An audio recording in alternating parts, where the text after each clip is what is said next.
Ora viva, muito boa noite, bem-vindos a esta edição do Resenha Semanal. Hoje é domingo e vamos discutir sobre os principais pontos que marcam a atualidade no nosso país. Hoje vamos falar sobre a redução do preço de combustíveis, recentemente anunciada pelo Governo através da Autoridade Reguladora de Energia. Vamos avaliar o impacto que esta redução poderá ter na indústria, mas também na vida social dos moçambicanos que têm vindo a reclamar relativamente ao custo de vida.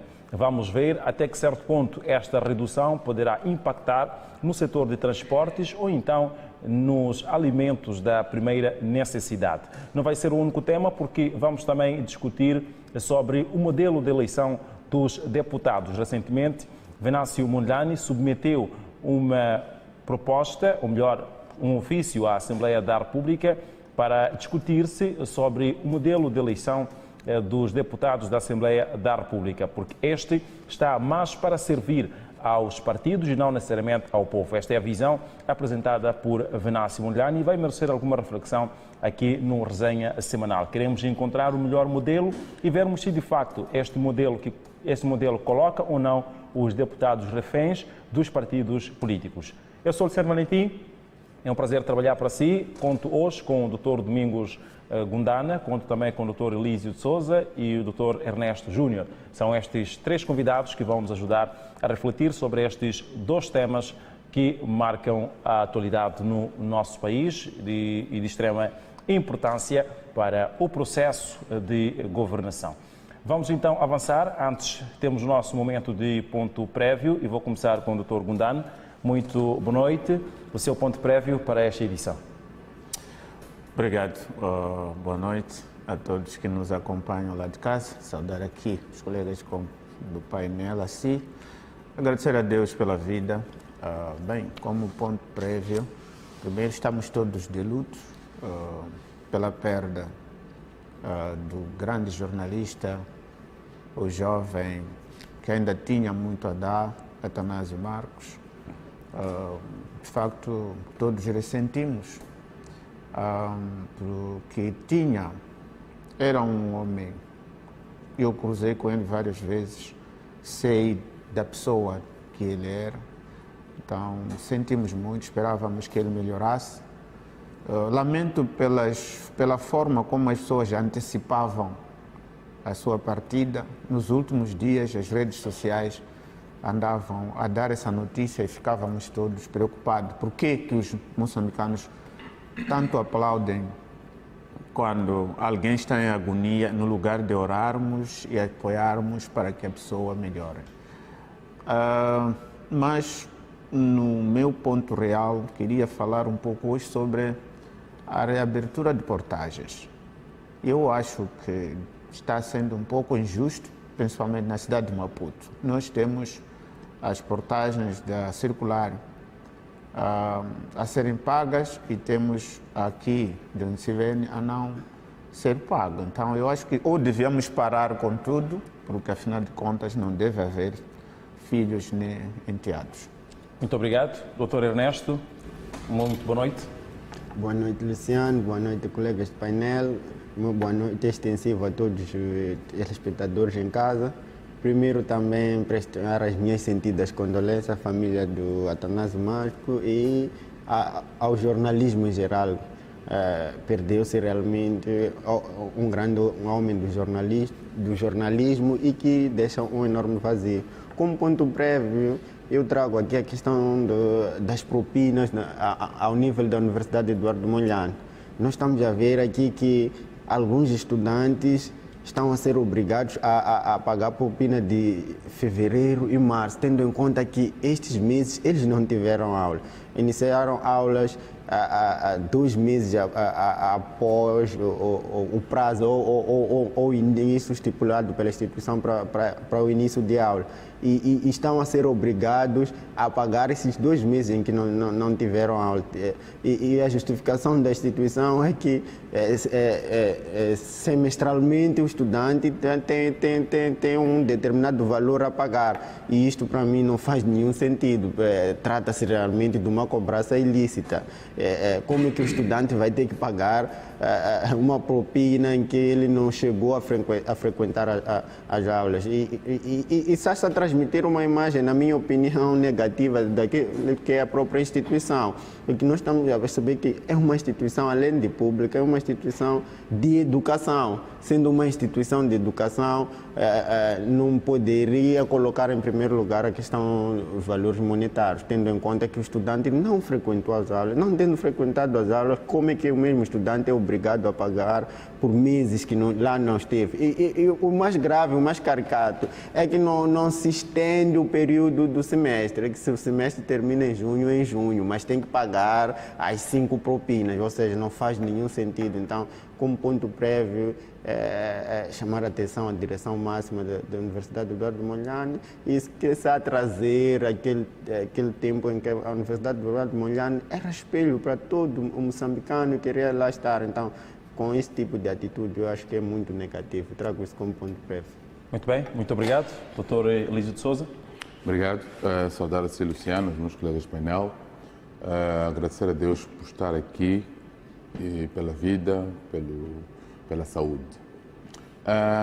O meu primeiro ponto prévio não vai deixar de ser lamentar a perda física do jornalista Atanásio Marcos, que é uma figura, de facto, que mostrou, portanto, bravura naquilo que foram suas atividades jornalísticas, determinação, e penso que parte muito cedo. Daí as nossas sentidas condolências, a família enlutada. Agora, o segundo ponto prévio é relativamente no dia 19 de junho, né, deste mês, o CIP, Centro de Integridade Pública, realizou um simpósio dos seus 20 anos ligado à corrupção. E uma das marcas do CIP é que uma das bandeiras é a integridade e a inclusão. Mas, paradoxalmente,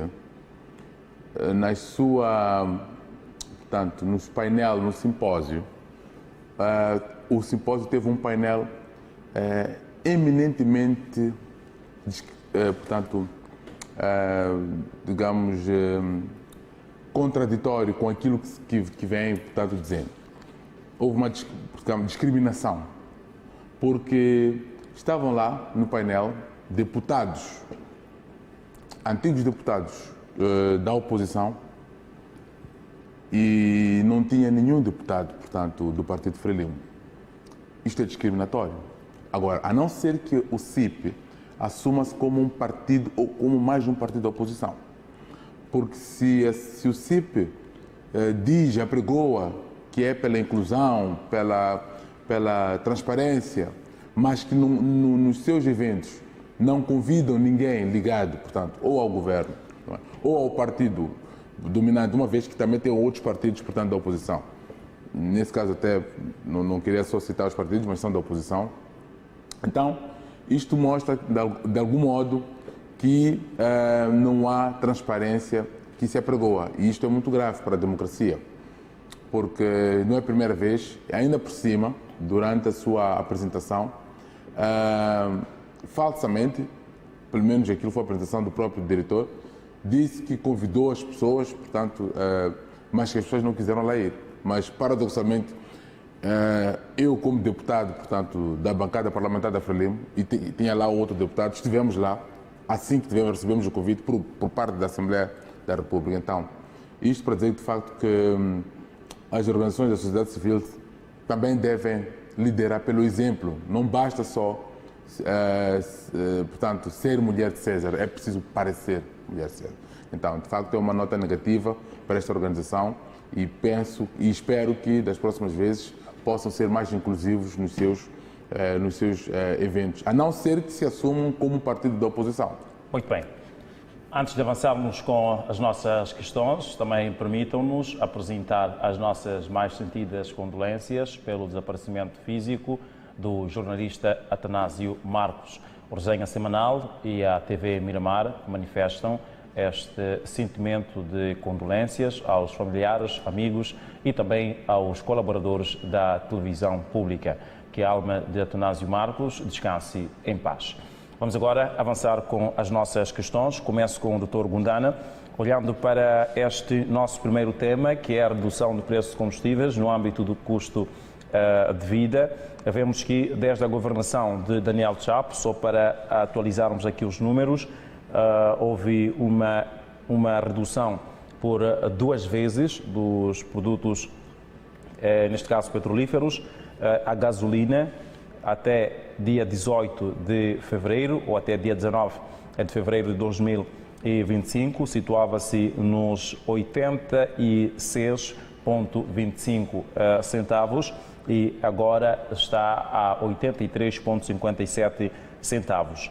O preço do gasóleo situava-se nos 91,23 meticais e agora situa-se nos 79,88 meticais. Portanto, estes 2 produtos petrolíferos, que são de maior uso, registraram esta oscilação em baixa do preço desde a entrada no poder do presidente Daniel Francisco Chapo. Dr. Gundana, a questão que eu lhe coloco é que reflexos esta redução do preço de combustíveis traz, tendo em conta a reclamação dos moçambicanos relativamente ao custo de vida, e associada a esta questão, gostava também de perceber até que certo ponto isto vai se refletir no cotidiano do povo moçambicano que reclama pelo preço do arroz e de outros produtos da primeira necessidade.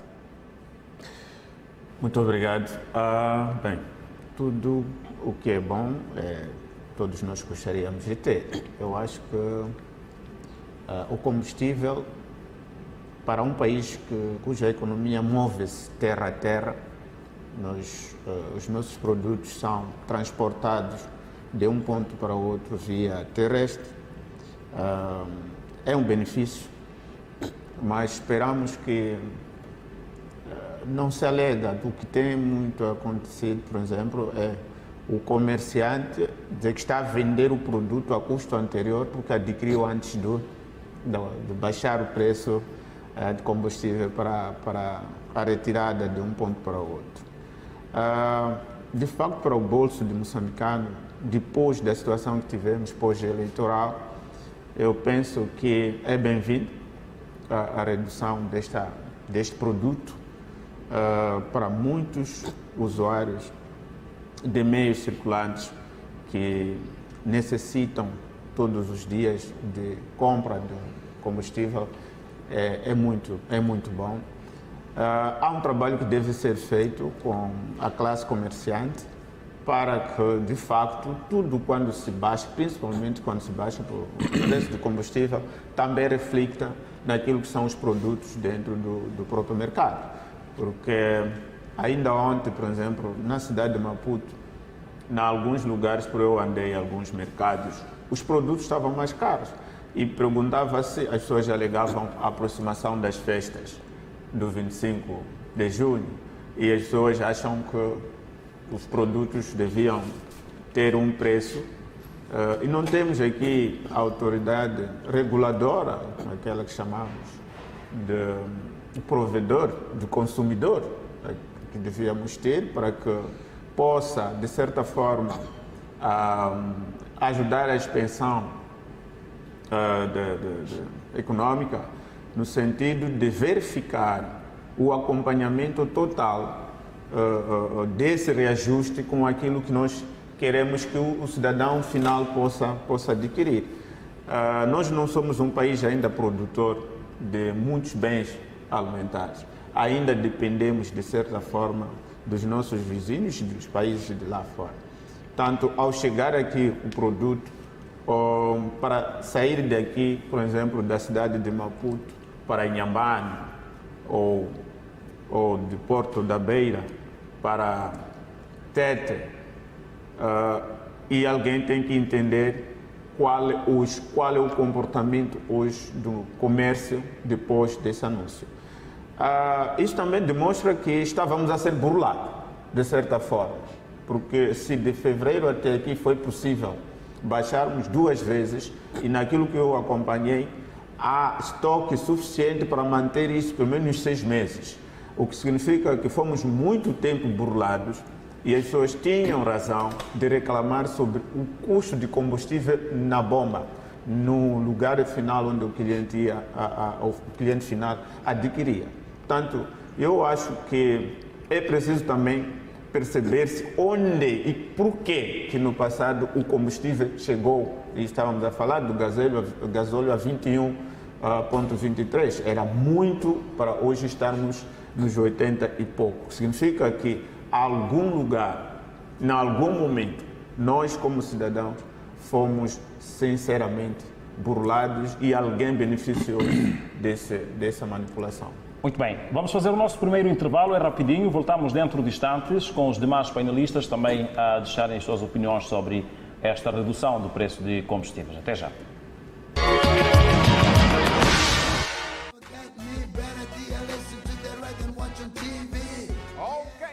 De buenas, país e mundo! Temos um encontro marcado para a edição desta segunda-feira, início de mais uma semana, e nada melhor que trazermos para os nossos telespectadores da TV Miramar, desde aqui o nosso programa Atrações, Nostalgia com Tu Hustler. Vamos ser também pipocas, bem pipocadas e, claro, o nosso habitual DJ Baca. E tem mais! O encontro já está marcado. É um até já sabe. Amanhã, às 16 horas, Atrações.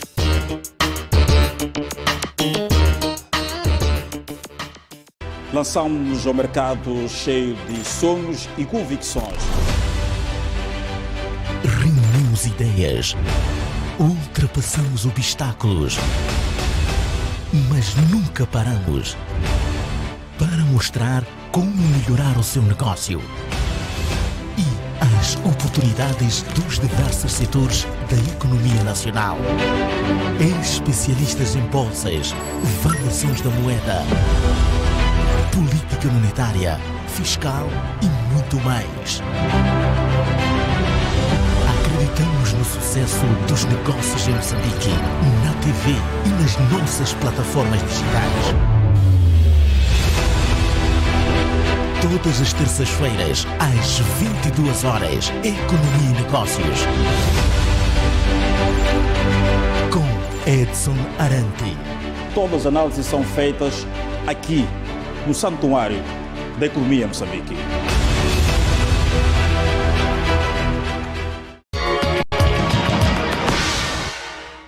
Muito bem, estamos de volta e vamos avançar então com aquilo que estamos aqui a discutir, a questão da redução do preço de combustíveis.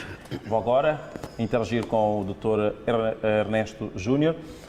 Dr. Ernesto, o que é que está a falhar na equação para que até agora, apesar desta redução do preço de combustíveis, continuamos a ver os produtos da primeira necessidade num valor não reduzido?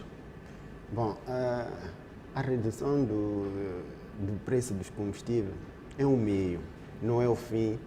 Seria superficial demais nós dizermos que ao baixar, né, os preços do combustível, automaticamente os preços vão baixar. Eu acho que aqui há vários outros pilares que nós temos que olhar.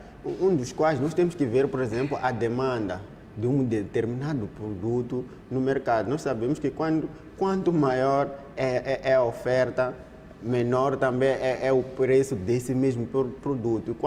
E quando a demanda é maior sobre um determinado produto, a tendência é da subida deste mesmo preço. E não só para diminuir o custo de vida de uma nação, não basta simplesmente baixar o custo dos combustíveis, tens que ver se tens estradas em condições. Tendo estradas em condições, porque o motorista, o dono do veículo, vai alegar que a sua viatura sofre durante o trajeto ou na evacuação destes mesmos produtos. Vou dar um exemplo concreto. Por exemplo, nos dias chuvosos, se tu vais a quem vive na Santa Isabel, vive, por exemplo, na Matola, o preço de chapa aumenta. Por que aumenta, tendo em conta que o preço do combustível mantém-se uniforme? Temos que nos perguntar isso. E quando tu vais ao terreno, eles dizem que não, encarecem esta mesma tarifa porque os seus carros sofrem os altos custos de manutenção. Então, a economia tem que ser vista de uma forma mais global. São vários setores multifacetados. E digo mais, se tu fores a perceber, tu estás num país com uma balança comercial negativa. Sendo um país com uma balança comercial negativa, ele não depende per si, a questão bem dizia aqui o Dr. Gundano, nós importamos mais do que exportamos. Então, não temos muita independência naquilo que é a questão da fixação dos preços. E digo mais, internamente temos ainda outro problema, a anarquia na fixação dos preços. Tu podes ir no mesmo mercado, o tomate aqui está 10 meticais, a mesma quantidade, o vizinho ao lado está 15 meticais. Ou seja, há uma falha interna para quem deve fiscalizar a questão dos preços. Não é só irmos aos bairros. Então, esta anarquia também contribui para que não haja a questão da descida dos próprios preços. Esta redução, Dr. Ernesto, ela é abrangente ou é uma redução que poderá de forma direta beneficiar apenas uma franja?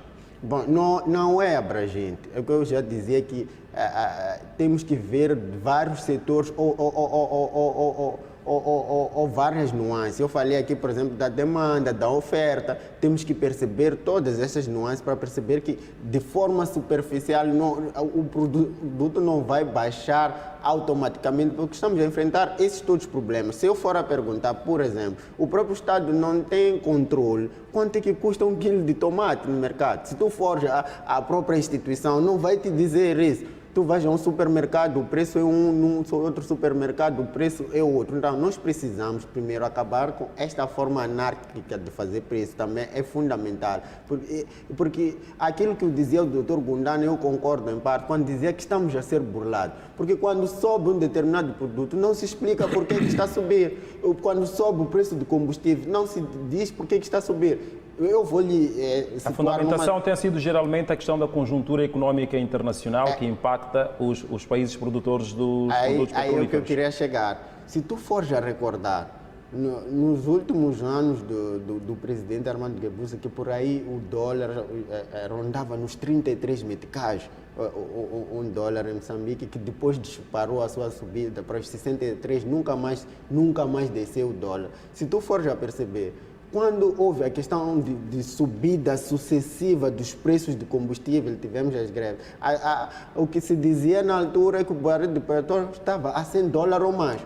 Por quanto é que está hoje o barril de petróleo no mercado internacional? Está por aí 60, 65 a $70 há um bom tempo. Mas o combustível nunca mais baixou para 32, 40 meticais. O porquê? Vai se falar, se calhar, da desvalorização da moeda. Mas a moeda começou a desvalorizar a partir do momento que nós tivemos esta subida na altura do barril de petróleo para $100 ou mais. Mas o barril baixou drasticamente, mesmo hoje com as crises que nós estamos a ter no Médio Oriente. O combustível subiu um bocadinho, mas não passa dos $70. Mas em Moçambique o combustível subiu mais do que a metade que eram os preços aplicados na altura em 2014. O que explica isto economicamente? É o que o cidadão comum não entende. É por isso que eu digo, de forma superficial, nós até podemos ficar felizes porque saiu 2 meticais, mas o cidadão comum ainda não está a sentir isto no seu prato. Por que não está a sentir? Por causa disto que eu estou a falar. De 2014 para cá, o custo de vida em Moçambique subiu a 200%.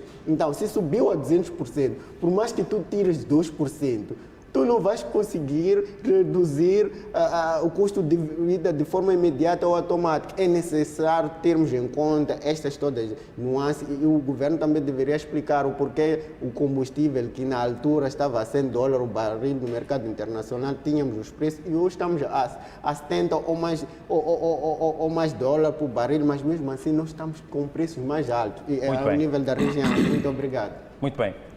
Doutor Elísio, a quem impacta de forma direta esta redução do preço de combustíveis? Bom, primeiro espero também depois ter mesmo tempo de está a ser cronometrado, doutor Elísio. Sim, Estou sim, mesmo sim. a receber a indicação. Pois. E foi muito tempo, né? Mas pronto, vamos à questão.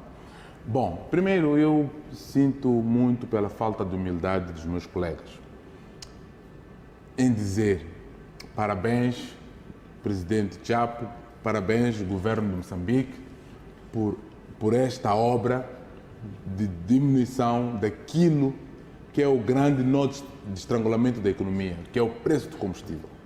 Não é? E dizer apenas, tentar justificar, dizer que não, devemos voltar para 1980, 1970, eu penso que são falácias. Nós temos que olhar para frente. Nós tínhamos agora o combustível, portanto, aos 90. Agora estamos a baixar aos 70. Isto significa que as promessas do governo da Frelimo e do governo do presidente Daniel Francisco Chapo estão a ser cumpridas, que é baixar o custo de vida do moçambicano. E esta redução do custo de vida tem efeitos, portanto, em cascata. É verdade que pode haver alguma resistência, mas em algum momento os preços de todos os produtos dependentes do combustível, que são praticamente todos, porque todos os produtos são importados, o custo de transporte está sempre lá incorporado, então eles também vão baixar. Claro que nós estamos numa economia de mercado, nós não podemos, se nós optamos por estar numa economia de mercado, significa que qualquer um coloca o seu preço. Portanto, eu não vejo qualquer situação em que o meu colega, portanto, aqui fez referência que o tomate aqui está a 5, aqui está a 10. Isto é o efeito da economia de mercado. Portanto, é impossível que o governo controle os preços? Existem preços recomendados. Para alguns produtos, existem preços fixos. O combustível, não é? Portanto, preço do algodão, da castanha, etc, etc. Mas também temos preços, portanto, que são recomendados. São preços de produtos básicos. Tem lá uma lista, se formos a ver lá nos ministérios, tem lá uma lista. Mas este preço não é vinculativo, porque isto é uma economia de mercado, é o sistema que nós adotamos. E é um sistema que dá liberdade ao produtor para, portanto, usar, portanto, os seus meios e poder, portanto, prosperar na sua atividade. São opções políticas, porque é preciso perceber, porque nós não podemos olhar, nós estamos aqui num programa, estamos a informar ao povo. Nós não podemos desinformar as pessoas, só olhar para picuinhas e dizer que as coisas não estão lá. Em termos gerais, as coisas, há um sinal verde, um sinal positivo da economia moçambicana. E há aqui o flagrante cumprimento das promessas eleitorais que agora estão se a transformar na governação. E isto é um ponto muito, muito grande para aquilo que são as críticas, portanto, que têm sido levantadas, já porque a vida está difícil, o custo de vida está complicado. Então, baixando o combustível, todos os outros produtos devem, portanto, seguir a mesma linha. Não é obrigatório, mas é uma tendência, porque se eu vendo a 5 e os meus colegas vendem a 10, as pessoas vão vir comprar no 5. Então, as pessoas lá do 10 vão ter que baixar para o 5, para poder equilibrar. É assim que funciona o mercado. Não há imposição, há recomendações, mas há, portanto, uma espécie de uma regra do mercado que faz com que isso aconteça. Agora, o que eu quero, em relação a esta questão, dizer que, de facto, a vida do moçambicano tende a melhorar e vai melhorar, porque os produtos, o arroz, o açúcar e outros produtos, para além de há pouco tempo que foi aprovada, portanto, esta lei da isenção do IVA para estes produtos, que também faz parte daquilo que são as promessas, portanto, deste governo, que é baixar o custo de vida. Então, há aqui uma flagrante materialização das promessas eleitorais do Partido Frelimo e do governo de Daniel Francisco Chapo. Então, é preciso dar a mão à palmatória, é preciso que os meus colegas aqui entendam que desta vez não vamos procurar criticar por criticar. Nós temos que criticar quando há motivo para criticar, mas quando é para elogiar, temos que elogiar. Isso se chama humildade. Então, eu elogio o governo, elogio estas posições e entendo que, com base nesta nova boa nova, nesta participação, a repetição, então nesta novidade, vamos ter, portanto, nos próximos dias melhores para o povo moçambicano, porque os preços de facto vão reduzir e o custo de vida vai ser menos, portanto, oneroso ao cidadão moçambicano. Muito bem. Atravessou os 5 minutos, mas gostava de lhe dar um pouco mais, Dr. Olísio, tendo em conta a reclamação que fez. E dou-lhe para responder a segunda questão, e é a mesma questão que eu lhe coloco. De forma direta, a quem impacta esta redução de preço de combustíveis? Se nós olharmos, por exemplo, para os automobilistas, logo depois do anúncio no dia 18, dia 19, começaram a sentir, assim como os transportadores, todos os condutores. A questão que coloco é como é que o cidadão pode entender que esta medida é abrangente, tendo em conta que se quer reduzir o preço de transportes? Sim, eu repito, mas de uma outra forma para explicar melhor. O combustível é o elemento chave da economia, principalmente economias, portanto, emergentes como a nossa, que é uma economia, portanto, que ainda depende um bocadinho dos fatores externos. Significa que tudo que portanto, está em redor daquilo que é o transporte vai sofrer um impacto negativo no seu custo. Mesmo o próprio preço do pão também pode reduzir, porque depois temos a questão do transporte. Todo o sistema de transporte usa combustível. Portanto, vamos ter redução do preço de transportes, vamos ter redução do preço do pão. Não, o que eu estou a dizer é, a tendência vai ser essa. Porque a economia é assim, perceba, a economia de mercado, ela não determina os preços. Nós não estamos numa economia centralizada, em que os preços são determinados pelo Estado. Já tivemos isso, mas agora já não temos isso. Na economia, portanto, de mercado, significa que os preços, aqueles que forem os primeiros, forem humildes em termos de olhar para o custo-benefício, vão olhar para este benefício. Portanto, se eu tinha um orçamento, portanto, de 100 para combustível, passo a ter um orçamento de 80 para combustível. Então restam 20. E estes 20 vão servir para compensar, portanto, aquilo que eram outros custos. E é por isso que o preço final que chega portanto, ao consumidor vai ser menor, tem que ser menor. Porque eu vou baixar o preço, o meu colega vai baixar o preço, o outro que não quer baixar, ele não vai ter clientes. E logo a seguir ele vai ser obrigado a baixar. É assim que as coisas funcionam. É por isso que quando vamos aí ao mercado, portanto, ao mercado de Zimpeto ou outros mercados, nós vemos o preço de tomate, não é? As caixas de tomate, uns a fazer um preço, outros a fazer outro preço, e outros que são renitentes em não baixar, o tomate apodrece e ninguém compra. Mas aquele que paga transporte, não tem carro, paga transporte e o transporte não reduziu por conta da redução de preço de combustíveis, como é que é impactado? Eu digo que o transporte, o combustível, também impacta nos transportes. Alguns transportes podem baixar, outros não, mas haverá, portanto, a concorrência dos transportes é que vai levar, portanto, a uma espécie de melhora da qualidade do serviço final que vai ao cliente. Muito bem. Vamos com o Dr. Gundana, mas tenho a indicação que vamos fazer um intervalo. Voltamos dentro de instantes. Até já.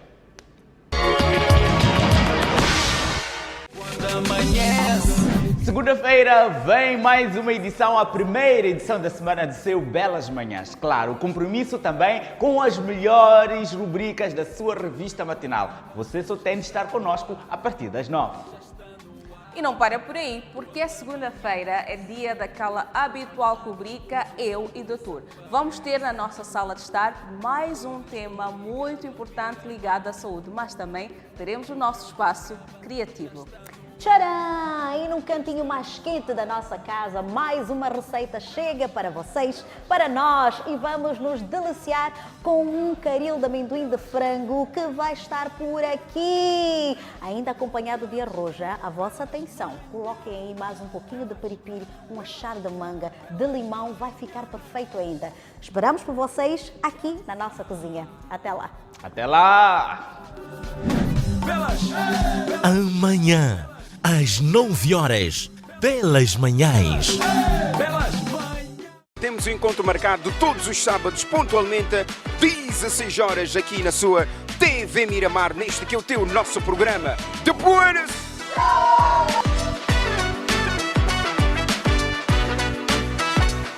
Karaoke.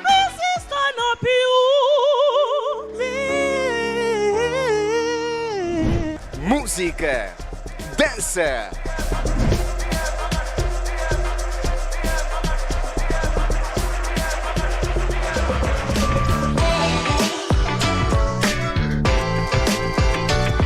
sou chefe, novos talentos.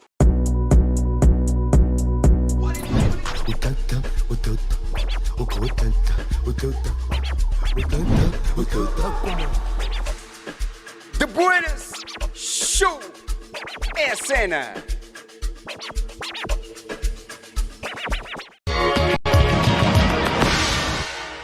Muito bem, estamos de volta. Doutora Gundana, volto a insistir nesta questão sobre a abrangência da redução de preço de combustíveis neste momento. Entende que, de facto, poderá ter um impacto direto a todo o povo moçambicano ou vai ter um impacto apenas naqueles que usam o combustível, digamos, tendo suas viaturas particulares, olhando para a questão do preço de transportes? E também gostava de associar esta questão olhando para a componente de fiscalização. Nós temos INAI, baixou-se recentemente ou houve a prorrogação da lei de isenção do IVA nos produtos de primeira necessidade, concretamente o óleo, o sabão e também o açúcar, mas o preço não reduziu desses produtos. Temos agora a descida pela segunda vez do preço de combustíveis e também no mercado, no que diz respeito aos produtos de primeira necessidade, alguns até importados, não se refletiu. Está-se a falhar na fiscalização ou é um processo que deve ser aceito pelos moçambicanos de apenas ouvirem a isenção do IVA, ouvirem a redução de preço de combustíveis, mas entenderem que o impacto não será direto e, se de facto devem entender isso, em quanto tempo isto poderá mudar? Muito obrigado. Primeiro, gostaria de dizer ao irmão Elísio, a humildade não se solicita. Somos humildes naquilo que estamos a falar. Ninguém que disse aqui que não é bom baixar combustível. Mas a questão é o impacto desse baixar para o cidadão final, aquele que é o consumidor. Hoje, se sairmos juntos, eu e ele, vamos comprar combustível na bomba, o preço baixou. Mas se nós deixarmos nossos carros irmos pegar o chapa, o preço mantém. Para dizer que aquele que é o consumidor final, que depende do terceiro, ainda não vai sentir, talvez nesses 6 meses, não ouvi nenhuma medida sobre a área de transportes, qual o trabalho que está a ser feito para que o cidadão que usa o dia a dia transporte público também se beneficie naquilo que é a redução dos combustíveis. Não sei, não ouvi em nenhum momento alguém que trabalha com o comércio que estávamos a falar, a reunir com os empresários para fazer ver a eles que, independentemente do mercado livre, o mercado livre, a economia do mercado livre não queira dizer que haja anarquia, porque tem que haver alguém que me diz o preço hoje do tomate no mercado está X. O nosso problema nesse país é que não há uma informação exata. É quando, por exemplo, quando se faz, agora fecha-se uma via aqui, tu não vais dizer até amanhã perceberes qual foi a perda por ter estado fechado aquele lugar. O que eu entendo é que não basta medidas eleitoralistas o que está a trazer aqui, o governo está lá. Não, essa não é um favor, é uma realidade que deve acontecer. Por isso eu dizia, fomos burlados no passado. Esses que hoje baixam deviam também nos trazer os estudos, o que aconteceu no passado e por que aquilo aconteceu, qual era a responsabilização daquelas pessoas que nos meteram até lá. E neste momento, qual é o trabalho que está a ser feito para que, de facto, os produtos ao nível do mercado reduzam o transporte, principalmente esse transporte público que todos os dias, todos nós usamos, que o país não tem uma política de transporte para o seu cidadão, tudo depende do privado. Então, os transportadores privados, qual é o trabalho que está a ser feito com eles para entenderem que baixou-se o combustível e, como dizia o colega aqui ao lado, a estrada continua aquela precária. Baixaste o combustível, sim, mas o tempo de chegar aonde eu devo levar o passageiro continua. E eu continuo a ter os mesmos danos. E o dono das peças, onde vende peças para manutenção da minha viatura, não baixou o preço. E ninguém tem esta certeza de saber, por exemplo, em Moçambique, o custo de importação, por exemplo, de um amortecedor de um carro do país X para cá é Y, para o cidadão saber quando vai numa loja, dizer, não, aqui está mais caro porque o preço que você compra é este. Nós não temos essa informação, não somos informados. Então, muito bem. A fundamentação, peço desculpas, doutor, a fundamentação apresentada para a redução desta vez do preço pela Autoridade Reguladora de Energias é que o Brent atingiu em maio $60,23 por baril. Neste caso, é um valor mais baixo nos últimos meses. Este marco, com destaque, é influenciado pelas seguintes razões: receios de recessão global e redução da procura de energia como consequência da política tarifária comercial anunciada pelos Estados Unidos da América, aumento de produção da OPEP, decisão da Arábia Saudita de reduzir os preços de venda oficiais. Esta é uma fundamentação apresentada, mas também olhando para este número, eventualmente tenhamos tido igual nos tempos anteriores em que não houve também esta questão da redução do preço. Estamos a dizer, nós fomos longo tempo burlados. E os que vêm para dizer que estão a consertar a burla também não nos apontam por que fomos burlados. O que está a dizer é que o combustível é baixo, mas que ela influencia sobre o resto das coisas e que haja alguém que trabalhe nesse sentido de controlar esta influência que deve dar. Porque se nós temos 3, 4 dias, o cidadão a pagar o chapa, o preço que pagava ontem, então alguma coisa falhou aqui. É preciso um trabalho com estes também para que quando vão comprar o mesmo preço que o outro está a comprar hoje, porque como dizíamos, na economia do mercado livre, o combustível, apesar de termos aquela oscilação por causa das distâncias de um porto para o outro, que vai subindo um pouco mais, mas é preciso que alguém trabalhe com essas pessoas. O dia a dia do cidadão moçambicano é movido por transporte público. E o transporte público não obedece à descida. A mesma questão estamos a falar do pão. O pão hoje, na padaria, está a 13 meticais. Até hoje, está a 13, numa padaria normal. E depois, quando é que o pão regressa? Já que o combustível para a importação da matéria-prima baixou. Então, há um trabalho que precisa ser feito e nós gostaríamos de apelar ao governo. Está a faltar informação detalhada sobre aquilo que, digamos, contribui na oscilação dos preços. Aí está. É que nos outros países nós entendemos quando se decreta a redução até de 1 cêntimo num litro de gasolina, de gasóleo, já o cidadão sabe de que amanhã a botija de gás vai descer, amanhã o pão na padaria vai descer, amanhã o café vai descer. Então, se nós não temos isso, continuamos também a ser burlados por aqueles que estão a comprar o combustível barato, mas já transportar as pessoas no preço do combustível caro. Então, quem é que deve recompensar isto? Muito bem. Muito obrigado, Dr. Gundana. Vamos ao Dr. Ernesto, mas antes queremos agradecer aos nossos telespectadores que nos acompanham através das plataformas de TV. Continua a resenha semanal nas plataformas digitais, neste caso nas nossas redes sociais. Queremos agradecer pela preferência. Fique Com o Mundial de Clubes, joga hoje o Real Madrid contra Pachuca, portanto pode acompanhar o jogo logo a seguir. Obrigado pela preferência, muito boa noite e adeus. Continuamos agora com as redes sociais. Doutor Ernesto, queria dar aqui alguma observação. Quando falava do Dr. Elísio, manifestou, portanto, essa intenção.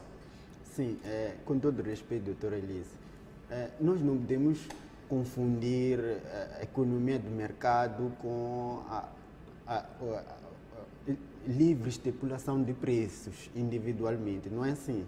Ao contrário da economia de mercado que nós aqui temos aquilo que era antes, que era uma economia centralmente planificada, em que o Estado detinha os meios de produção. A única diferença agora numa economia de mercado, esta defendida por Adam Smith, é que o mercado é movido por uma mão invisível, dita os preços automaticamente, mas não exclui o Estado.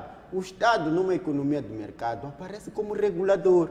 É por isso que o Estado, por exemplo, que aparece como regulador, tem a cota, uma das cotas principais, porque é o Estado que aplica a tributação, as taxas de juros. É o Estado. E esta tributação e as taxas de juros implica no preço final. Razão pela qual, apesar de estarmos numa economia de mercado, aqui quem decidiu a retirada do IVA e achando que isto ia impactar no consumidor final é o Estado. Porque apesar de estarmos numa economia de mercado, o Estado aparece como regulador. É o que dizia aqui o meu colega de painel, o Dr. Gundan. Então, o Estado tem que aparecer como regulador. E digo mais, o porquê de, por exemplo, em alguns casos, o Estado, quando aquilo que se chama juridicamente, o Dr. Elísio muito bem sabe, especulação de preço, a apreensão de produtos. Se estamos numa economia de mercado, eu como júnior posso decidir colocar 100 meticais um quilo de tomate. Então, não é bem assim. Significa que há um regulador. Este regulador é o Estado. E através das suas políticas tributárias também, pode muito bem implicar na questão do preço final de qualquer que seja o produto. É mais ou menos isso que eu queria trazer. Muito bem. Muito obrigado. O Dr. Elísio. Bom, eu ia começar mesmo por esta última intervenção. Provavelmente o telespectador ou o ouvinte tem a possibilidade agora de ver lá a diferença, essa questão de economia centralizada do Estado no seu smartphone. Mas penso que não é, portanto, correto olhar para uma economia como a nossa e dizer que não é economia de mercado. Pior, saber que o Estado, neste tipo de economia, pode ter dois papéis. Pode entrar também como, passa a expressão, player da economia, com as suas empresas públicas, com o seu braço, portanto, empresarial, mas também pode entrar como regulador. É por isso que a nossa economia tem esta mobilidade. Existe até uma expressão que é laissez-faire, laissez-passer, que vem, portanto, daqueles estudiosos como Adam Smith e outros, portanto, economistas, que, de facto, nos ensinam como é que é essa intervenção, portanto, do Estado. Mas isso para dizer que, de facto, em tipo de economia como a nossa, os preços não são obrigatórios, são preços de referência. Alguns produtos são centralizados, alguns produtos são soberanos. E tem a ver com a política do próprio Estado. Dizer que, olha, eu entendo que o petróleo ou a gasolina tem que ter esse preço. Mas em outros países, por exemplo, o petróleo não é fixado pelo Estado. Muito bem. Então, Dr. Elísio, para que funciona a INAI na componente de fiscalização? Sim, a INAI, ela na fiscalização, ela entra, por exemplo, há preços de referência, não é? O tomate tem uma referência, não existe um preço fixo. Porque eu não quero fazer publicidade, mas vamos a um supermercado A e um supermercado B, o tomate não vai estar ao mesmo preço. A cebola não vai estar ao mesmo preço. Mesmo o óleo, que é isento do IVA, não vai estar ao mesmo preço. O que acontece é que, neste tipo de economias, o INAI vai ver se há uma extrapolação, portanto, grave de um certo produto e ver como é que vai, portanto, aplicá-lo. Eu, por exemplo, tenho a minha viatura, eu quero vender a minha viatura. Ninguém vai dizer ao preço que eu vou vender a minha viatura. Ninguém. Eu vendo a minha viatura ao preço que eu quiser. Não pode aparecer o INAI e dizer, não, tem que vender a 200 mil, não a 300 mil. Não. Isto é a economia do mercado livre. Muito bem. Dr. Lísio, vamos mesmo perceber isto, por uma questão mesmo também de entendimento dos telespectadores. Estamos a dizer que o Estado pode implementar algumas medidas com vista à redução de custos, como a isenção do IVA, pode também reduzir o preço de combustíveis, que consegue controlar, conforme disse o doutor, mas não pode decidir ou não pode ter a certeza do que o que está a decidir tem reflexo no mercado, porque já não depende do governo. Então, qual é o valor, na ótica do Dr. Lísio, desta medida, se está a assumir, doutor, que o Estado não tem como dizer a quanto é que o tomate pode ser vendido? Obviamente que há um preço de referência, mas digamos, geralmente no mercado, para o consumidor, não consegue encontrar diferença. A questão é qual é o papel do Estado para encontrar-se a diferença entre o ontem e o hoje, quando tomou-se uma medida de isenção do IVA. Sim. Bom, primeiro é preciso que as pessoas fiquem claras. Não é, o combustível não baixa hoje. Os preços ao redor não vão baixar logo a seguir. Isto é um processo, nós temos que respeitar o processo. Há uma gíria que usa esta. E é um processo da qual aqueles que não seguirem, portanto, a onda de baixar os preços com base no preço de referência de combustível, eles vão cair no mercado. Eles vão desaparecer no mercado. É por isso que nós temos lojas que abrem e fecham. Nós temos produtos que aparecem e desaparecem. Por quê? Porque a própria economia é que faz esses produtos serem procurados e não serem procurados. Por exemplo, o preço de transporte, o preço do chapa, ou do transporte público, do transporte privado, é negociado pelas associações. É diferente, quer dizer, eu não posso, a pessoa não acorda, desculpa, eu vou fazer, meu chapa vai ser isto ou aquilo. Diferentemente, por exemplo, do transporte privado, dos táxis, por exemplo. Quando a táxi, põe o seu preço do aeroporto para a zona da Plana, da Somachilde ou do Alto Maio. Não existe um preço de referência. Temos outros serviços, portanto, essas plataformas, portanto, digitais também que usam transportes, para transportes, também têm seus preços, não é? Então, aqueles táxis, por exemplo, que fizerem, por exemplo, aeroporto Alto Maé, um preço superior, eles não vão ser queridos e vão ser preteridos para outros. Por exemplo, isso que é a grande luta entre os, passa a expressão, vou ter que dizer mesmo, o Iango e os taxistas. E os taxistas estão a desaparecer por causa do Iango. Por quê? Porque o mercado é que está a fazer isso. O governo não está a dizer nada. Ele nem tem que interferir aí. Só faz a regulação, fixa os parâmetros globais e centrais de funcionamento daquele serviço e deixa a questão dos preços com os empresários e com os utentes. Agora, quando os Iangos começarem a ficar caros, os táxis voltam a ter mais relevância. Quando voltam, e o inverso também acontece. Então, isto para dizer que, de facto, que estas questões ligadas à fixação de preços, o governo o que é que faz? Cria incentivos, sejam fiscais, sejam de custos. Este agora, o combustível baixando, é um grande incentivo de custos. É um grande incentivo. Isto vai aderir para o pão. Há de chegar ao pão. Pode não ser hoje nem amanhã, mas há de chegar ao pão. Há de chegar ao transporte público. Há de chegar aos chapas. Isto é um processo. É só uma questão de deixarmos de acompanhar o processo e aqueles que não seguirem esta linha, eles vão sair do mercado, vão ser afastados do mercado. O mercado em si vai expelir aqueles que não se adequam com as regras. Muito bem. Vamos agora ao próximo tema. Vamos agora discutir sobre o modelo de eleição dos deputados da Assembleia da República, tendo em conta que estes representam o povo moçambicano. São 250, todos eles a representarem cerca de 34 milhões de moçambicanos. A questão é, os deputados servem aos partidos políticos ou servem aos mais de 34 milhões de moçambicanos? Comece por si, a doutora Gundana.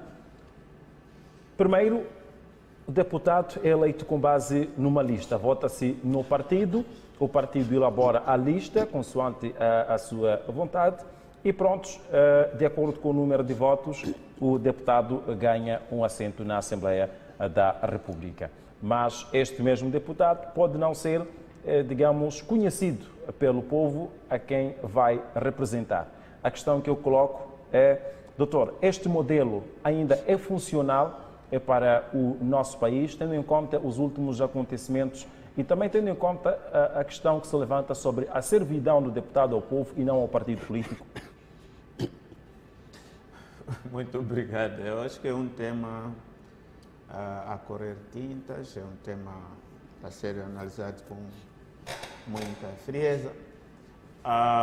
Os sistemas são elas previstas dentro da Constituição da República, os modelos, não há modelos que não possam ser alterados ou não. Ontem, na República Popular de Moçambique, a forma da eleição do deputado não é igual na República de Moçambique.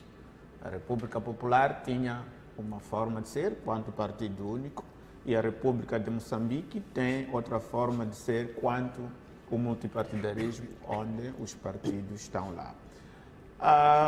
O servir ao cidadão pelo deputado, eu acho que é do interesse de todo um partido que se preza como uma organização de massa, porque independentemente das pessoas serem eleitas numa lista fechada ou num pacote único onde as pessoas votam apenas o símbolo daquele partido e não conhecerem as pessoas que vêm por dentro da própria lista, essa prática tem que também ser responsabilizada aos próprios partidos.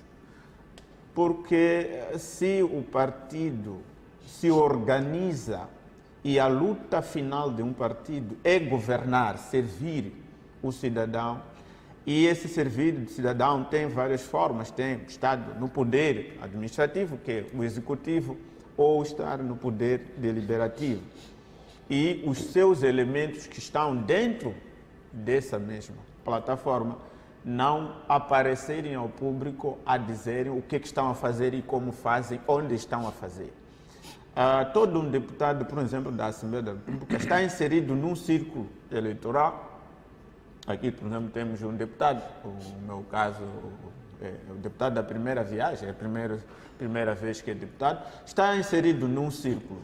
Se ele não colocar na consciência de que ele pertence a um círculo, o círculo é um resumo de pessoas que vivem num determinado espaço do nosso território, e ele assume-se como representante dessas pessoas que não lhe outorgaram por não lhe conhecer, foi outorgado pelos correligionários do seu partido que reconhecem a ele, que o conhecem e acham que ele podia prestar serviços bons para aquela população, e ele não sair para lá, para ir ouvir os problemas que se vivem lá, para poder aconselhar melhor o executivo dentro daquilo que é a governação. Então, uma das coisas é, podemos até ter alguém eleito a partir da base, mas essa pessoa não regressar à base fazer nada. Do mesmo jeito que estamos a falar hoje.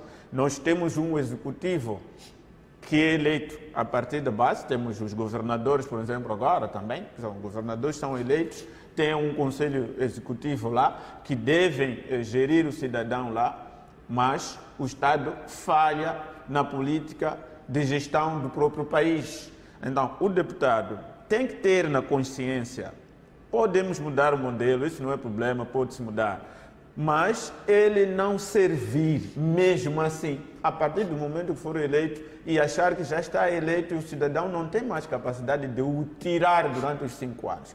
Agora, isso é possível que cada deputado sirva. Servir os partidos, eu acho que nós em Moçambique discutimos muito o deputado, por pensarmos que o deputado vive melhor, ganha melhor. Existem países em que encontraram um deputado, não é? Todos nós estamos aqui, poderíamos estar a trabalhar no escritório de um deputado, de um indivíduo, porque o deputado não necessariamente ser o acadêmico, poderia ser alguém, minha avó que está lá, que tenha entrado, mas precisa de uma assessoria, tem escritório, tem um leque de gente que trabalha para ele. Para dizer que servir ao partido, esta coisa de ser deputado e servir ao partido, ele, do princípio, vai sim pelo partido, mas ele, a partir do momento que é eleito, ele passa a representar uma população que elegeu. E essa população que elegeu precisa dele. E ele tem que fazer essa descentralização entre quanto está ali pelo partido e quanto que está ali pelo povo que elegeu. Muito bem. Doutor Ernesto, qual a sua visão sobre o modelo de eleição do deputado? Satisfaz aquilo que são os interesses do povo, tendo em conta que este vota no partido e não necessariamente no deputado, ou há um modelo diferente que deva ser implementado? Bom, o ideal é que a quem o deputado representa seja reconhecido e legitimado de forma direta por este mesmo povo. Este é o ideal. Mas é claro que, ao nível do mundo, existem estes dois modelos de eleição dos deputados conhecidos. Este é o primeiro modelo, este adotado por Moçambique, que é um sistema de lista fechada, em que o cidadão vai votar no partido e não no indivíduo como tal, não sabe quem é ele que está a votar como deputado, mas sim no partido. O que acontece aqui? É que este modelo de eleição traz por si aquilo que nós chamamos de disciplina partidária. O deputado muitas vezes tende a ser mais fiel ao seu partido e não a quem o elegeu. Mas por que isto acontece? Porque o deputado sabe que, por exemplo, para a sua manutenção ou para a sua renovação de mandato, depende mais do partido e não do cidadão que vai votar em última instância. Então, é natural que o deputado, de fato, obedeça às regras do seu partido. E isto é natural, faz todo sentido. Agora, tem aquele modelo que eu acho ideal, que o Brasil, por exemplo, adota, que é um modelo de lista aberta. Aí o deputado pode, por si, ou de per si, achar que quer se candidatar, submeter a sua candidatura, tem que ir ao seu círculo eleitoral, pedir aquilo que é o seu eleitor, ou persuadir o eleitor. É o mais ideal este. Fazer a sua própria campanha. Exatamente. Mas algo fundamental temos que ter em conta que, será que economicamente Moçambique está em condições de adotar este ideal de democracia? Por que eu digo isto? Porque esta democracia é muito mais custosa. Se tu fores a ver, por exemplo, para a candidatura em Moçambique, é mais caro. O Estado dá mais subsídio ao candidato individualmente do que ao partido. O partido quanto é que ganha quando está a concorrer em todo o ciclo eleitoral? Por aí 25, se não me engano, milhões de meticais. O candidato quanto é que ganha o único para ir à presidência? Não está muito longe disso. Significa que os 25 milhões de meticais é para cobrir todos os deputados ou todos que estão na lista em cada partido, para não dizer que há partidos que até recebem 3 milhões, 4 milhões, enquanto que se o deputado de forma individual, nesta lista aberta, vários moçambicanos podem ir concorrer e indo concorrer. O Estado deve individualmente apoiar financeiramente, como tem acontecido no Brasil, individualmente a cada indivíduo, para que ele possa concorrer, para que ele tenha uma equipa técnica, tenha uma equipa capaz de fazer com que ele possa ir ao eleitor. E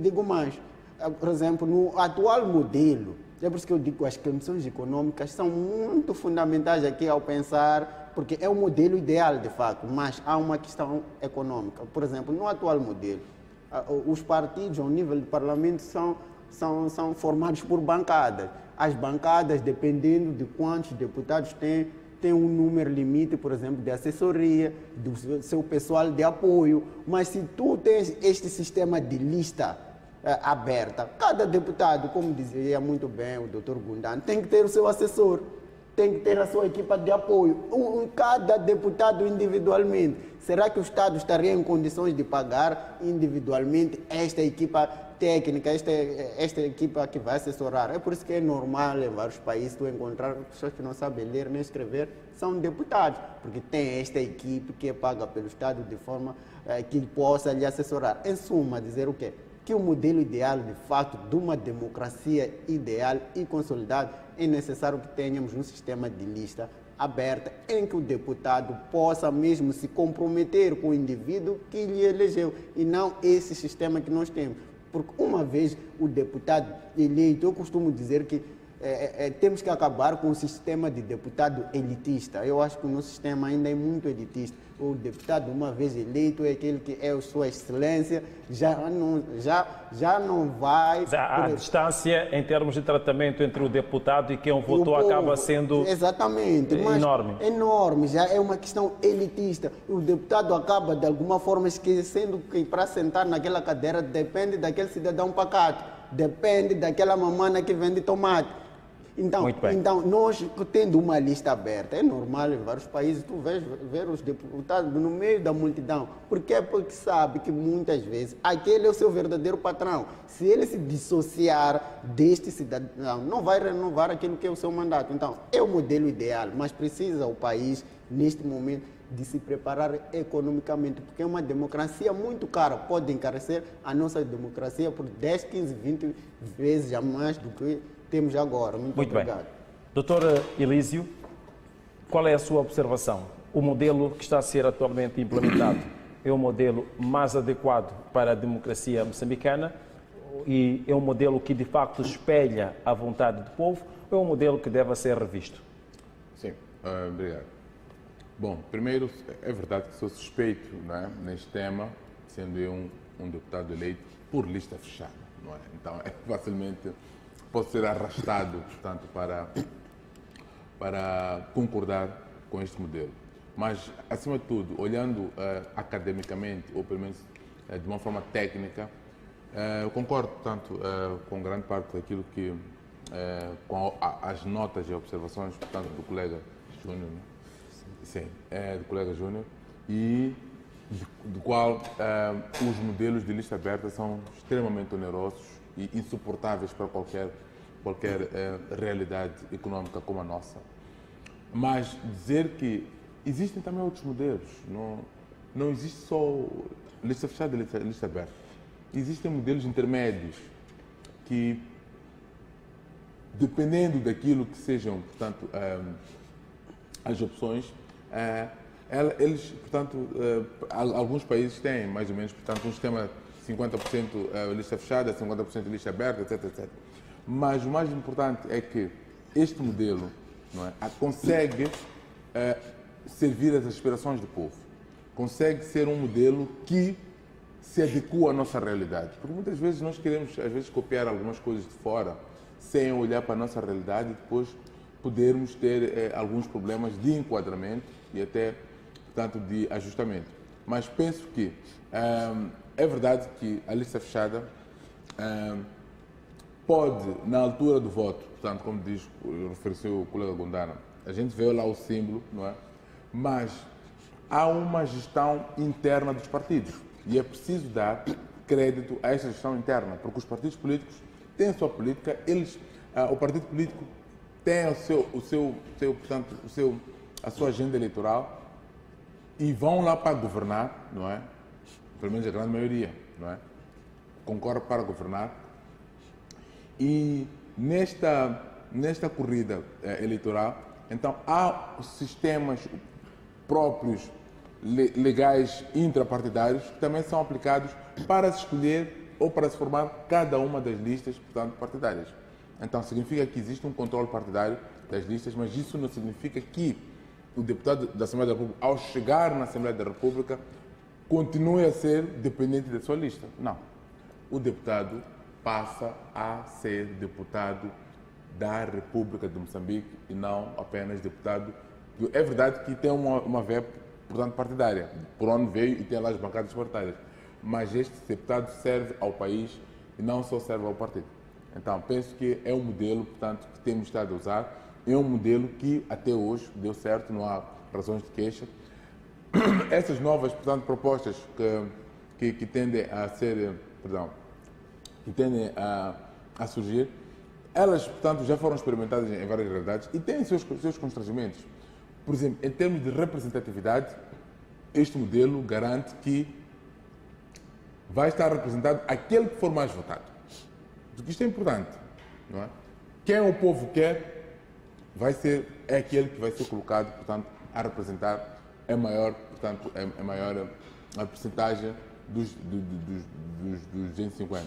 Então, e os segundos, portanto, os segundos mais votados também estarão na mesma proporção. Então, essa proporcionalidade é boa para a democratização, porque é como se o país estivesse representado nos 250 e portanto, cada franja ou cada bancada representa, portanto, aquilo que é a massa política que foi querida pelo povo. Então, havendo essa representatividade, então significa que os pressupostos democráticos estão lá, portanto, observados. Muito bem. Vamos fazer o nosso intervalo e voltamos dentro de instantes. Até já. Lançamos ao mercado cheio de sonhos e convicções. Reunimos ideias, ultrapassamos obstáculos, mas nunca paramos para mostrar como melhorar o seu negócio e as oportunidades dos diversos setores da economia nacional. Especialistas em bolsas, variações da moeda, política monetária, fiscal e muito mais. Acreditamos no sucesso dos negócios em Moçambique, na TV e nas nossas plataformas digitais. Todas as terças-feiras, às 22 horas, Economia e Negócios. Com Edson Arantes. Todas as análises são feitas aqui, no Santuário da Economia em Moçambique.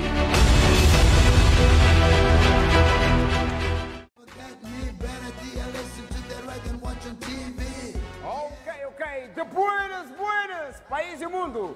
Temos um encontro marcado para a edição desta segunda-feira, início de mais uma semana, e nada melhor que trazermos para os nossos telespectadores da TV Miramar, desde aqui o nosso programa Atrações, Nostalgia com Tu Hustler. Vamos ter também pipocas bem pipocadas e, claro, o nosso habitual DJ Baca. E tem mais! O encontro já está marcado. É um até... já sabe. Amanhã, às 16 horas, Atrações.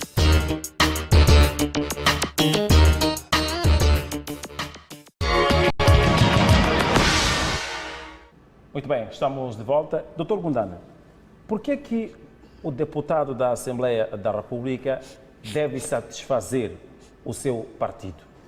Deve concordar com aquilo que, digamos, para o caso da Renamo, não é o partido no poder e tem estado geralmente a contestar aquilo que é o plano apresentado pelo governo, mas também tem tido uma linhagem, digamos, de vanglória ao partido e também aquilo que é a posição de quem quer que seja o deputado da Assembleia da República representando a Renamo. Temos muito poucos, quase que inexistentes casos em que um deputado da Renamo contesta um outro deputado da Renamo quando não está certo. A questão que eu coloco é por que deve haver essa ideia de que tudo que é dito por um deputado, sendo ou por um deputado do partido Renamo, por exemplo, não pode ser contestado por um outro deputado do mesmo partido, sendo errado na circunstância. Muito obrigado. Como eu dizia, é um processo muito complexo. Não, parte-se do princípio que, como dizia o colega, depois da eleição formam-se bancadas. E a bancada é o único corpo daquele órgão que entrou lá. Praticamente, antes de um deputado aparecer e fazer o seu discurso, ele tem que entender com os outros que aquele assunto é pertinente e é necessário. Lógico que a partir dali eu não preciso de contrariar você. Primeiro porque há mais bancadas que podem com todo o seu direito de fazer isso. Eu não preciso ser oposição. Mas todos os deputados do mesmo partido pensam do mesmo jeito? Não é pensar do mesmo jeito, é que o assunto a expor ao público deve ser compartilhado entre a família antes de ir para o público. Isso é como a nossa casa. Eu não posso sair para falar alguma coisa que refere à minha casa antes de consertar com os meus. Porque eu sei que isto ao falar, o vizinho tem logo a matéria para dizer que estou errado ou não. Mas a independência individual de um deputado dentro da Assembleia não é coartada e não deve ser coartada. Ele tem, por isso nós temos deputados que falam e podem dizer o que bem entender. Mas é a bancada. O problema que está ali é a bancada. Aquele deputado que falou é da bancada X. Quem contrariou o mesmo é a mesma bancada. A mídia, no mesmo minuto, vai ser o primeiro canhão a disparar contra a mesma bancada. Eles estão desorganizados, até entre eles se atacam, até eles se discordam. Então não se contrariam por receio à mídia? Não, estou a dizer, a mídia é o veículo que transmite cá. Qualquer deputado que está a falar lá só vimos através da própria mídia. É difícil você estar no parlamento para ouvir o que cada um está a dizer. Estou a dizer a mídia por ser o veículo. Quer dizer, a informação cá fora, logo que chega, as pessoas vão olhar aquele grupo parlamentar como um grupo desorganizado que não se entende entre elas. Mas há uma coisa, o deputado na investigação, primeiro o deputado não é executivo, não é ele mesmo que vai buscar os problemas na população, não é ele que vai colocar aquela situação a ser resolvida. Ele vai transmitir dentro, a partir do parlamento ou nas comissões de trabalho. Também as pessoas só olham o deputado quando intervém ali. Não sabem que o dia a dia dentro do parlamento há comissões de trabalho onde os problemas entram e cada deputado na comissão que está inserido tem a possibilidade de discutir e depois apresentar aquilo que é a sua visão final. Para dizer que eu não tenho, nós já tivemos deputados que já foram da nossa bancada, por exemplo, mas depois passaram para os outros partidos, mas continuaram na nossa bancada. Tivemos isso na Assembleia da República no tempo dos Mussais, Jair Mussai, os outros que abandonaram-nos, os Pedros Colácio nos abandonaram, até a nossa chefe da bancada na altura, a Maria Moreno, também. Tivemos pessoas que passaram para o MDM na altura, mas não saíram da bancada, não abandonaram o parlamento. Muito bem. A partir dali, tinham contraditório porque já não concordavam, porque não concertavam com aquela bancada. Então, eu acho que o que nós temos que apelar é que o deputado, a partir do momento que é eleito e assuma-se como deputado daquele círculo, traga os problemas daquele círculo, fale dos problemas daquele círculo e ele sabe que ao falar, alguém que depois tem que ser chamado a executar. Agora, gostaríamos de ver isso também. Muito bem. Doutor Gundano, é uma realidade que o nosso Parlamento está transformado, de acordo com a visão geral, num campo de defesa partidária. Penso que não há muitas dúvidas quanto a isso. É difícil nós termos um cenário em que há, de facto, algum assumir, digamos, por exemplo, para o caso da Renamo, assumir, por exemplo, um projeto da Frelimo que seja bom, ou a Frelimo assumir uma contestação da Renamo que seja válida. Portanto, há mais defesa, de acordo com uma visão geral, daquilo que são os interesses, digamos, partidários e a ideia de contrariedade no Parlamento, esta questão da oposição, do que de facto uma espécie de união para a defesa daquilo que são os interesses do povo moçambicano. Por exemplo, gostava de lhe questionar, por que a Renamo, geralmente nos informes do chefe de Estado, ou geralmente nas suas intervenções, não saúda o chefe de Estado, sendo este o símbolo da unidade nacional e defendendo a Renamo a questão da unidade nacional? Simples. Por exemplo, nós nunca tivemos eleições justas, transparentes. Nós temos eleições livres porque as pessoas vão votar, mas não há justeza, não há transparência no processo. Praticamente eu não assumo esse cidadão que foi colocado no poder por um sistema e não pelo povo. Então eu dizer, saúdo Sua Excelência, eu estou a assumir de que a minha contestação de que esse senhor não foi eleito não era verdade. Então, a partir dali, há esse transvasar. Mas isso não lhe retira de ser presidente. Ele continua a ser presidente porque está lá, está a governar. Vai governar a mim, vai governar a todos nós. Mas eu sei que este colega que está ali, este senhor que está ali porque lhe colocaram ali. Não é pelo cidadão. Então, se eu defendo o cidadão, apesar de que todas as pessoas são votadas, mas temos aquele voto que depois tem que ditar a presença daquele cidadão no lugar em que está. E esse voto, quando é a maioria que diz não este senhor, e nós temos motivos para dizer, por exemplo, nestas eleições, é difícil eu dizer, Sua Excelência, Presidente Chapo, porque eu sei que ele não venceu eleições. Ele foi colocado pelo Conselho Constitucional. Não tem nada de excelência. Ele está a cumprir um mandato que foi otorgado pelos órgãos de um país que arbitraram o processo eleitoral, mas não pelo voto real do cidadão, do qual eu faço parte e contesto o processo eleitoral. Muito bem. Então, é isso que nos faz com que muitas das vezes, não é porque temos problemas com a pessoa, temos problemas com o sistema. O sistema é que é o problema. As pessoas não têm problemas. Antes de elas estarem lá, não tem nada. Estava aqui a dizer o irmão Elisa há pouco tempo que nós devíamos ser humildes para dizer as mesmas coisas. Nós não dissemos que era mal baixar o combustível, mas como é que depois a implementação do resto das coisas para o benefício do cidadão. Então, é aqui o problema. O Chapo, como cidadão, ele não tem problemas com ninguém, mas na cadeira de presidência, ele não venceu para estar lá. Então, a partir daí, tem problemas com ele. Doutor Ernesto, esta veneração aos partidos políticos na Assembleia da República mantém a ideia de que os deputados representam o povo? Bom, essa questão, eu sendo um profissional da Assembleia da República e de uma bancada, mas eu vou dizer aquilo que é geral, né? Porque sou profissional, estou dentro de uma... Até no painel do Resenha Semanal, por ser assessora de um partido, não se sente livre a opinar sobre esta questão? Não é falta de liberdade. Por acaso, eu sou muito livre. Falo do ponto de vista profissional. Sou um profissional. Há coisas que um profissional, por exemplo, não pode proferir publicamente, mas vou trazer de forma geral. Eu acredito que vou responder à sua questão. Por favor. Nós estamos a perceber aqui algo fundamental na tua questão que vem antes. As bancadas são organizações hierárquicas.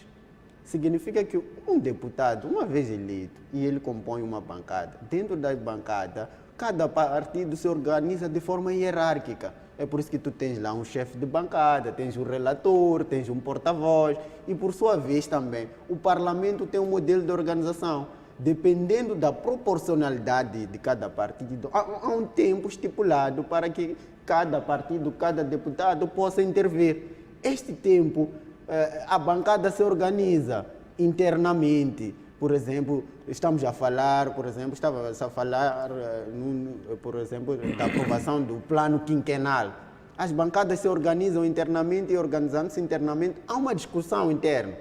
E esta discussão interna, que muitas vezes é a portas fechadas, os jornalistas não têm acesso. Não significa que os deputados lá dentro não discutam. Discutem sim, têm ideias diferentes, mas depois entram realmente o chefe de bancada, os assessores, para uniformizar uma determinada ideia, que apesar desta discussão, tudo bem, nós como bancada, qual é o nosso posicionamento? Depois de discussões muito acesas, que podem levar até horas, mas isto o cidadão não assiste. É isto que era o ideal, numa lista aberta, esta discussão que não, por causa desta organização hierárquica seria pública, mas há sim de fato discussões. Agora, de fato, o deputado estando dentro de uma bancada, claro que do ponto de vista legal, nada inibe o próprio deputado em sede do parlamento realmente contrariar aquilo que é a decisão da sua bancada. Mas aí tem a questão, pode ser coatado como indisciplinado, pode-se dizer que realmente aquela bancada não é organizada e também pode não ser, pode até conquistar a população. E conquistando a população, vou dar um exemplo, fazendo um paralelismo, há um deputado em Angola chamado Makuta Ponte, em que ele não obedece aquilo que é a sua bancada, ele tem suas opiniões transversais, mas na nossa realidade, isto realmente sendo realista não é possível, porque se tu fazes isso de fato, vais contra a sua bancada, é normal que tu sejas afastado nas próximas eleições. É por isso que eu dizia que numa lista fechada realmente, a própria literatura já mostra que há uma maior coesão partidária, há uma disciplina partidária, mas não podemos assumir que isto é mau de todo. Não, não é mau. O mais importante é que as bancadas, apesar deste tipo de organização, que dá plenos poderes aos chefes de bancadas, aos partidos, deve, em primeiro lugar, colocar o povo. O povo deve se sentir realmente representado. O povo não está preocupado, o povo nem sabe o que é lista fechada, lista aberta.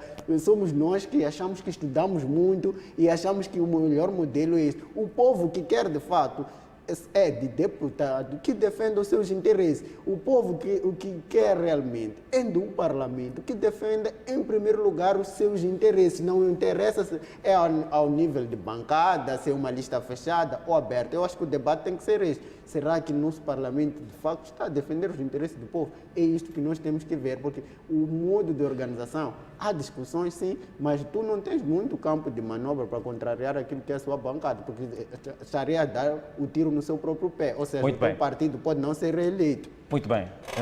Chegamos ao Dr. Elísio, que é a bancada maioritária da Assembleia da República, a bancada que toma decisões, do ponto de vista prático, nas aprovações, independentemente da vontade da Renamo, do Podemos e do MDM, a Frelimo pode tomar decisões de acordo com o número de deputados que tem. E, por exemplo, nas perguntas ao Governo,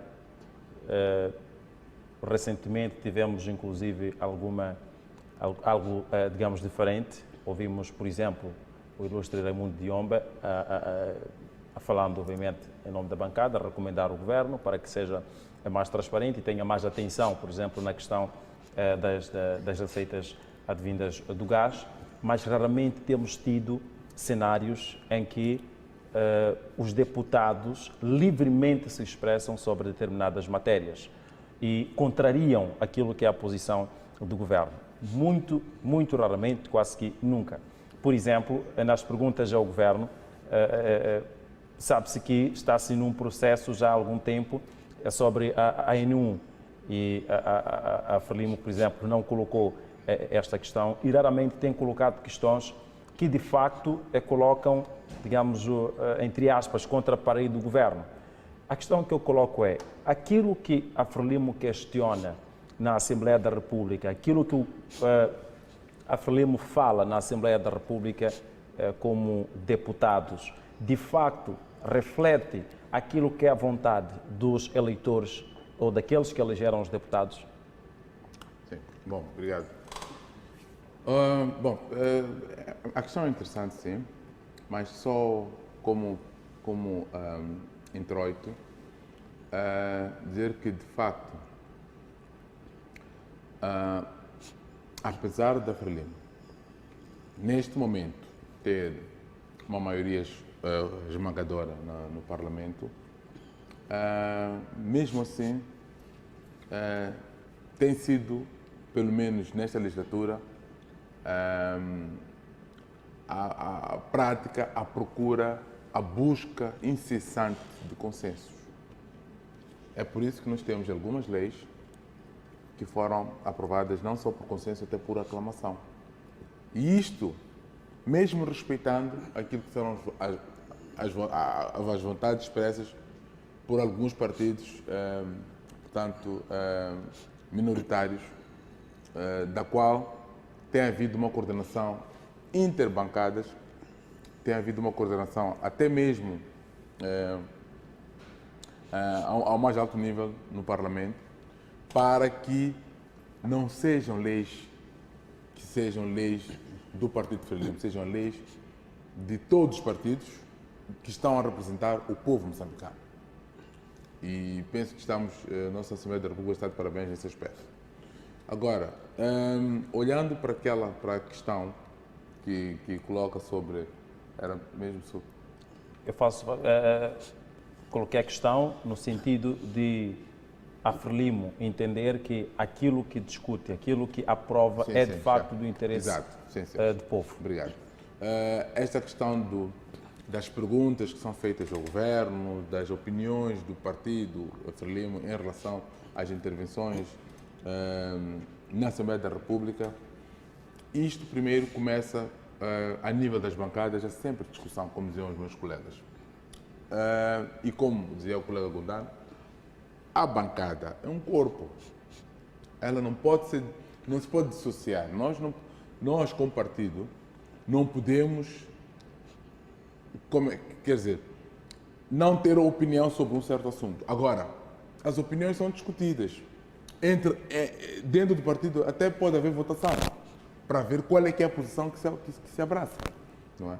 Mas quando se vai sair, quando chega no plenário, por exemplo, já existem regras em relação às intervenções, existe tempo de intervenção, existem algumas condutas regimentais que devem ser obedecidas, de formas a que a sessão corra no seu pleno. E ninguém não é livre, todos são livres de manifestar a sua opinião. Mas também existe uma discussão que já foi tomada a nível de bancadas, até a nível das comissões, e que esta discussão já vai refletida no plenário. Muito bem. Então, Doutor Elísio, por exemplo, de forma um pouco mais concreta, se um deputado, ao iniciar a sua intervenção, faz menção, isto temos assistido desde os mandatos anteriores, na sua primeira intervenção, começa por transmitir a ideia de que o presidente do seu partido é um Deus na Terra, numa altura em que existem reclamações que vêm da população. Este deputado está a traduzir aquilo que é o anseio de quem lhe votou ou está a trazer uma componente partidária, mesmo sendo ele representante do povo. Já ouvimos várias vezes uma governação X, YZ, presidente X, YZ, adjetivos, digamos, ao presidente do partido e também da República, para o caso da Frelimo. Ainda estamos na componente de trazer aquilo que é de interesse do povo? Sim, provavelmente até esteja a fazer referência a tempos idos. E isso não era privatístico do partido Frelimo. Todos os partidos, sempre ao iniciar, faziam as vénias, portanto, as suas lideranças. Isto é uma praxe parlamentar. Não pode ser tido como, portanto, o cômputo do discurso ou que o discurso se esgota nesta praxe. É como quando... Mas isto não cria alguma revolta em quem votou ao deputado? Não. Quando não concorde com essa toda adjetivação? Não, é preciso perceber, e é preciso, e a questão que levanta a Luciana é importante, é bom que esclareçamos aqui nas telas para que chegue a todos os quadrantes. É o seguinte, a praxe parlamentar não pode ser subjugada ou substituída daquilo que é o discurso ou daquilo que é o ponto de vista do deputado. Nós temos, quando se começa um discurso, dependendo do lugar onde nós estamos, como por exemplo nós aqui no programa, começamos com questões prévias, não é? Ou com pontos prévios. Então, e cada um tem a sua forma de apresentar o seu ponto prévio. Cada um tem a sua forma de exaltar o seu líder. E nos partidos, essa questão da exaltação dos líderes é uma questão partidária, é uma questão... E o Parlamento também reflete um pouco, não é? Aquela praxe partidária para o início. Mas quando vamos ver, muitas vezes, às vezes até o próprio deputado pode levantar uma questão que critica o próprio governo do dia, não é? Mas mesmo depois de exaltar a liderança. Então, é preciso não levar esta praxe parlamentar ao extremo, no sentido de como se estivéssemos a entrar num julgamento em que o líder está a ser julgado, não. Então, eu penso são praxes parlamentares das quais o tempo, não é, com o tempo, vão sendo, portanto, mais ou menos intensas e, de facto... Mas existe uma ordem lá no partido para esse tipo de introdução? Qual partido? O Partido Frelimo, em concreto, porque é onde mais há adjetivos. Bom, essa questão,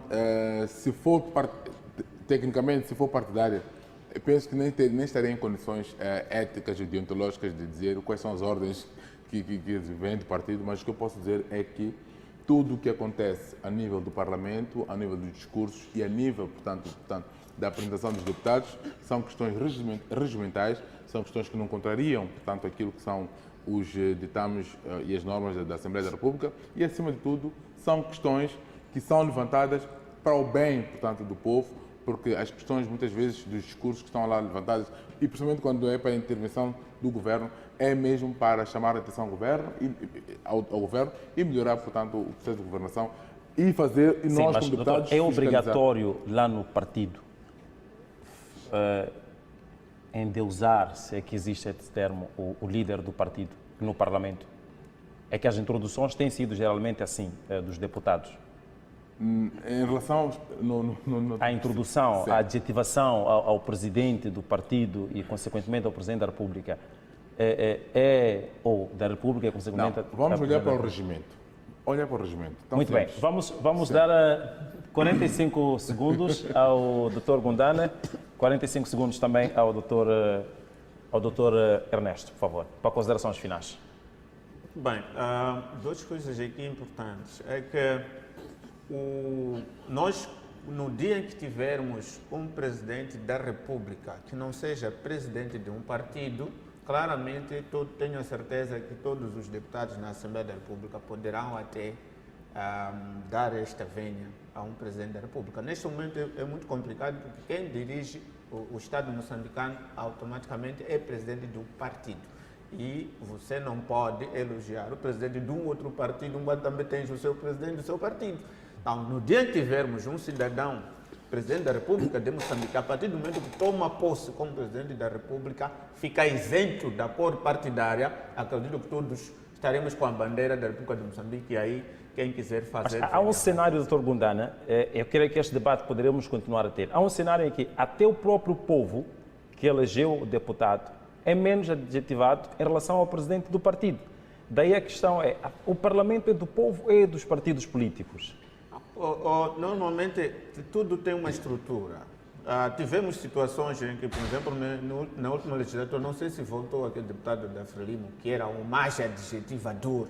Esse acho que era o pior de todos lá, acho que domina todos. Eu acredito que nem o Elísio, se estivesse lá, não ia conseguir calar a ele. Porque ele, a única coisa que sabia cantar era mesmo aquele jeito. Uma coisa é no discurso, na entrada. Nós aqui, por exemplo, saudamos o povo que está em casa, agradecemos o nosso Deus, saudamos a ti. Muito bem. Mas agora os outros era aquilo, nem só todos os dias cantar. Muito bem. Doutor Ernesto, prometo-lhe compensar, 10 segundos apenas lhe sobram. Bom, como 10 segundos, eu queria apelar à população de lá de casa, já que estamos a falar do deputado, estar perto do povo.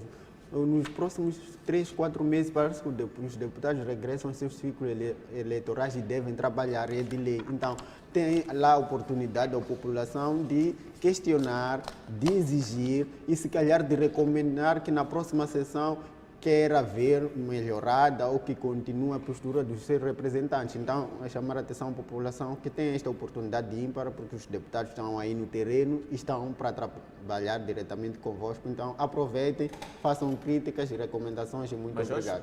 Mas devíamos apelar o próprio deputado a ir para o terreno. Porque o povo não vai saber que o Charles chegou aqui. É por isso que estou a fazer esse apelo para o povo saber. Lá, tem que ir procurar o povo para falar. Estar no mercado, visitar e viver as coisas. Exatamente, é isso. Eu estou a chamar a atenção ao povo para saber. Muito bem. No próximo debate vamos encontrar uma forma também de discutirmos sobre o que o deputado faz quando não está na Assembleia da República, por uma questão também digamos, de conhecimento de todos nós. Nós voltamos no próximo domingo. Uma vez mais, manifestamos as nossas mais sentidas condolências pelo desaparecimento físico do jornalista Atanásio Marcos. Que Deus o tenha.